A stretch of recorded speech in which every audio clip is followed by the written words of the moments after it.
Parce que vous savez, il y a beaucoup d'histoires qui restent mystérieuses et qui ne le sont plus une fois qu'on intègre l'existence des Illuminati. Je prends l'exemple de l'histoire de Rennes-le-Château. Voilà une histoire qui est assez mystérieuse en apparence. Je résume. Il y a un curé d'une petite ville dans le sud de la France, du côté des Pyrénées, qui s'occupe donc de la paroisse de Rennes-le-Château, une église très modeste en ruine qui demande des travaux, donc de l'argent. Et tout d'un coup, pendant qu'il fait des fouilles, pendant qu'il est occupé à rénover, il tombe sur des documents, des reliques, etc. Et il part les montrer à des spécialistes. Il revient de là avec toutes sortes de facilités financières. Il commence à construire des annexes, il rénove. Enfin, on voit qu'il a accès à de l'argent, ce qui n'était pas le cas avant. Et on a constaté par après qu'il a essayé à travers des écrits ou des gravures de donner des indices pour expliquer aux gens ce qu'il avait découvert et qu'est-ce qui se passe et de quoi il en retourne. Ça n'a toujours pas été compris aujourd'hui.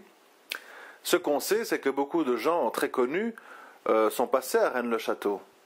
Donc François Mitterrand, le roi du Maroc Hassan II, et toutes sortes d'autres gens très connus sont passés à Rennes-le-Château. On ne sait pas très bien pour y faire quoi. On ne sait pas très bien en mémoire de quoi.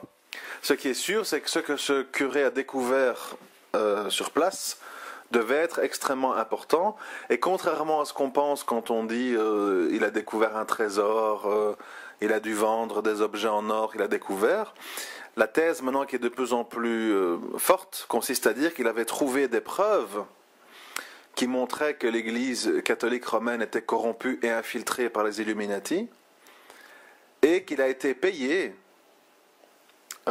très chèrement pour qu'il se taise.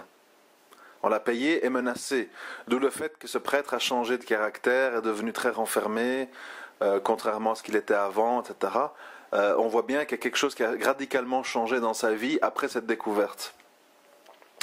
Donc c'est toujours comme ça que les Illuminati ont opéré, à partir du moment où des gens les découvrent et risquent de mettre à jour ce qu'ils font, qui ils sont, soit ils menacent, soit ils payent, soit ils brouillent les pistes. Parce que vous savez, le phénomène de brouiller les pistes, c'est quelque chose